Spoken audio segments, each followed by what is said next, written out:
Hello, my name is Dr. David Edward Uipoon, founder of the Faces of Advocacy. Today we have a very special guest because we are in our post-success champion interview. Our special guest today is Miss Celina Caesar-Chavannes, who is a well-respected leader and advocate in Canada. And we are so grateful that you are here. So welcome to our time today.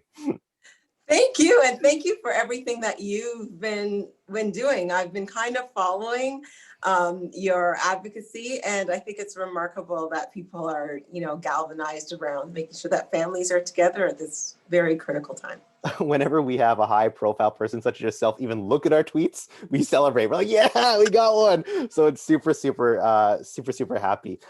For anyone just joining us here, essentially, since October the 2nd, extended family reunification exemptions are open. So what that means is if you're the committed partner of a Canadian, if you're the adult child of a Canadian, if you are the sibling or grandparent of a Canadian, you are now allowed to come into Canada. But we're starting to run into a few issues, and that's why we have the current series of champion interviews. So please welcome very much to our show, Celina. Now, first question, broad question, why is family reunification important to Canadians?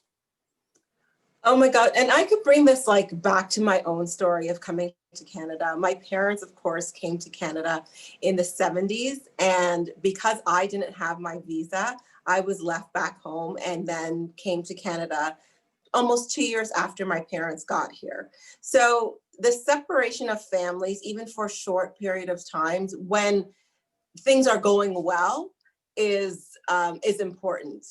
When there's a celebration or an emergency in a family, they want to be together. It's what unites us all, is around family and being together when we need them the most. So the family reunification process, especially for Canadians as multicultural and as diverse as we are, needs to be supported in a way that allows Canadians to feel that our government understands the importance of family and understands the importance of us being together.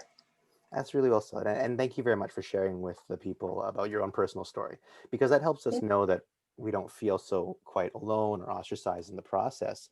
So you're a well-known advocate and someone who stands for her principles. That's well known to Canadians. Now, how can we, as a ragtag group of Canadians, enact the change that we hope to bring? Well, you know what? I think that's a really important question. And I will caution you on saying ragtag because we need to remember the meaning of democracy. So it comes from the Greek words demos and krato, which is people, and power or rule. So the power has always been in the hands of the people. And when you want to see change happen, whether it's advocacy on family reunification or parents advocating for the children at school or physicians advocating for more resources for patient care, especially in COVID, that is where we see true democracy. That's where democracy is not somewhere in some institution or held in the hands of power, some person in a suit in Ottawa. It is held in the hands of Canadians. And when Canadians decide that they're going to exert that power to change political will, that's when we see real democracy in action. That's when we see organizations like yourself being able to sway the government to be able to do what is right, even though it might not be politically expedient or politically what they would like to do because it might not be an election issue. This is where we see democracy in its purest form. So no more ragtag, just a group of no more ragtag, voters. Just the power to the people. That's what this is all about. I'll try to figure that in a cutesy term. So we've been tracking, in particular, U.S. approvals for this family exemption. And early applicants, a number of them have heard nothing back in the promised 14 business day turnaround. And there's no current way to track their approval status in the current IRCC system. So where do you think the issues are with immigration processing today? So I think that the problems don't just stem from today, right? I think what has happened is the COVID pandemic has highlighted something that has already existed within IRCC: limited resources, lack of communication, IT infrastructure inadequacies.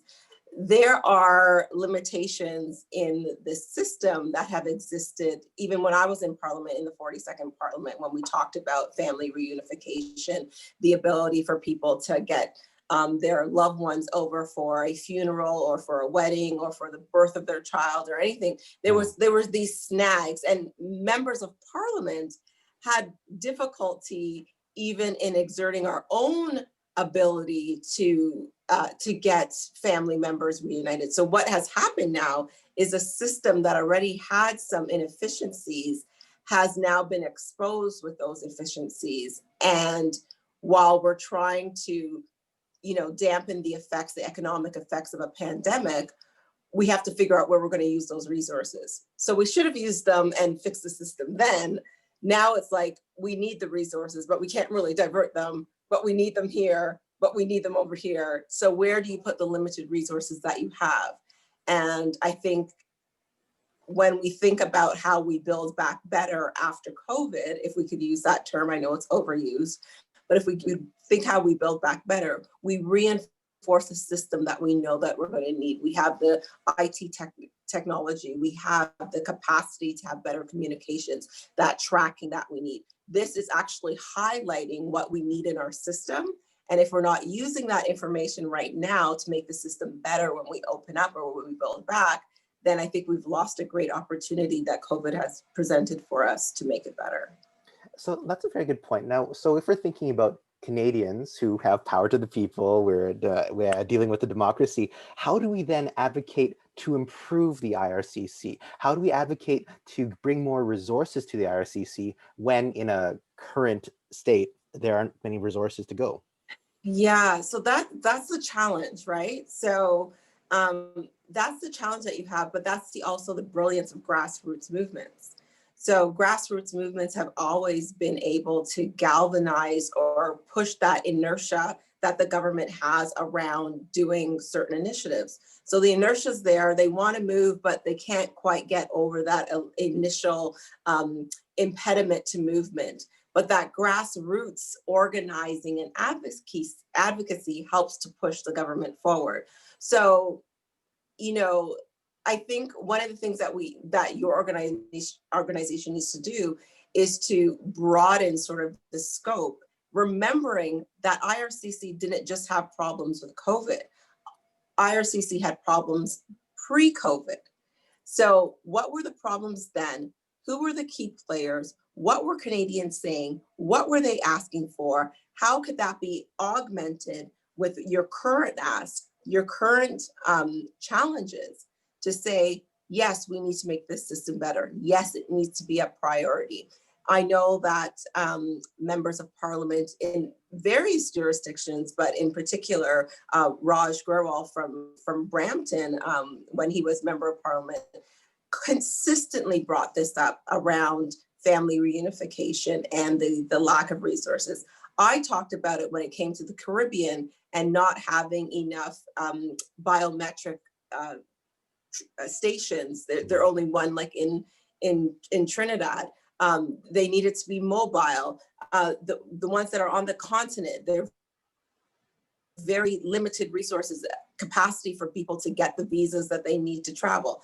That is not a current problem, but it is a current problem when we're talking about how we're going to build back better. So those issues existed. You need to augment those pre-existing issues with the current issue and move that grassroots movement forward and make it bigger. So if there's a pile of pre-existing issues and now there's a new pile of current issues because of the current pandemic, we're grateful that we've had a good number of successes with the government right now.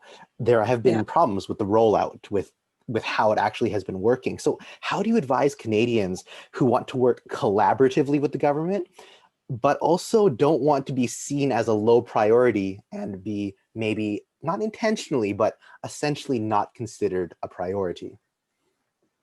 Well, there has to be priorities in everything, unfortunately. Yes. And right now, there has to be priorities, especially when the government is dealing with a pandemic and Canadians are feeling the brunt of that. At the same time, that doesn't mean that there isn't capacity to reevaluate priorities. So clearly, between June 8th and October 2nd, there was a shift in conversations around who could come in. I think the sustained, consistent, intentional pressure on the government to do better is what is required. Now, people often say, Celina, you can't expect the government to move on a dime. It's a big machine and, it takes time to get things done. Yes, but we've also seen in COVID that things could get done really quickly. So we have to have that sustained, intentional, consistent pressure to ensure that the political will of those who have the influence to exert the power actually exert the power that the people want them to. And if you have a big enough grassroots movement that could sway that political will with that intentionality, with that consistency, and with that respectfulness, because as you opened right from the beginning saying that, that we've had some wins, you also understand that there are priorities, but this also needs to be a priority. So that has to be a consistent message. And that's built through a movement of people saying, we want to have this done. Sustained, consistent pressure. Intentional. Sustained, intentional pressure. All yes. Right. All right. This is how we're gonna. But this is how it should work, right? So it's not an indictment of the government to say we want better.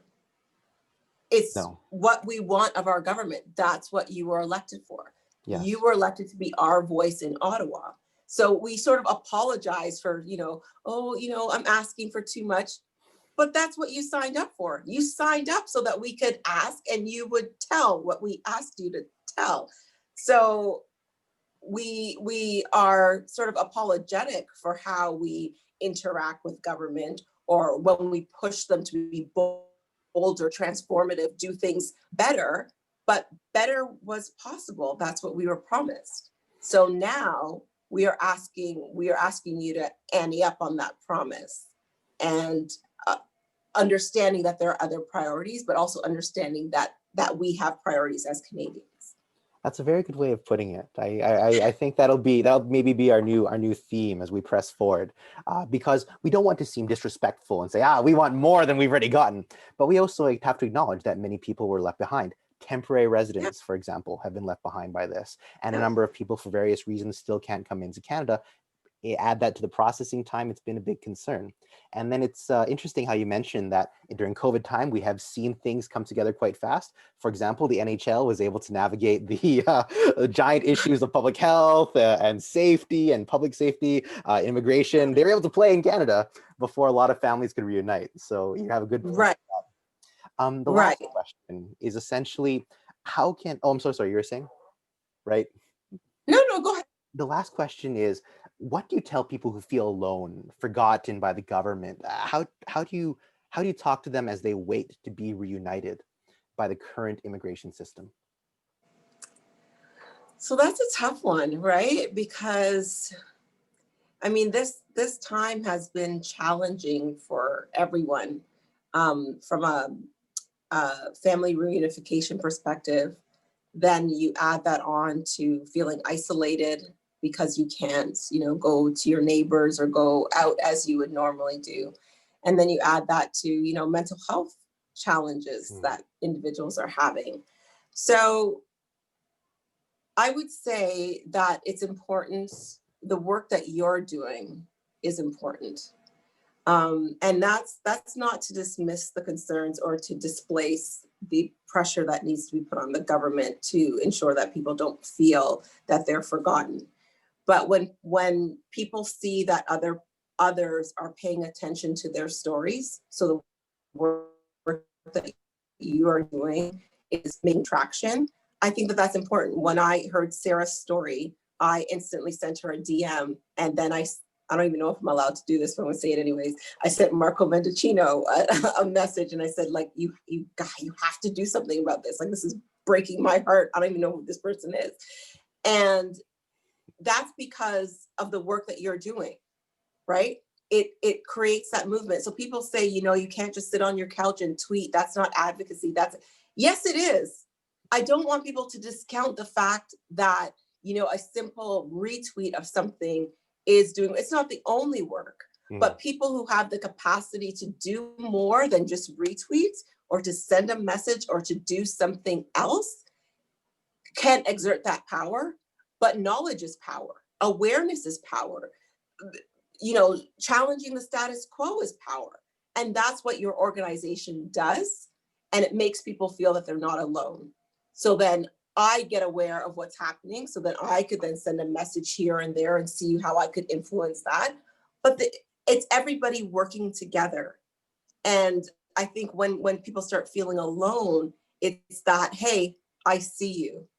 I see you. I know what you're feeling. I'm not going through it, but in my capacity, I'm going to do whatever I need to do to help. And it's organizations like yours that really make that happen. So thank you. Hearing such positivity from you, the entire team at Faces of Advocacy are so thankful. Like, are just so grateful. You are so well respected. You stand for so much. It means so much to us, Celina. Your words will mean a lot to us as we move forward. So I ask any Canadian watching this right now, if you have the capacity to do more than retweet, I ask you to please join us in the campaign. Follow us at Faces of Advocacy. We're at facesofadvocacy.com. or at Faces of Advocacy on Facebook, YouTube, Instagram, Twitter, and LinkedIn. We are not asking for open borders. We are just asking to be together. We thank you so much for coming today, Celina. We are always welcome back. And say goodbye, everyone, in 3, 2, 1.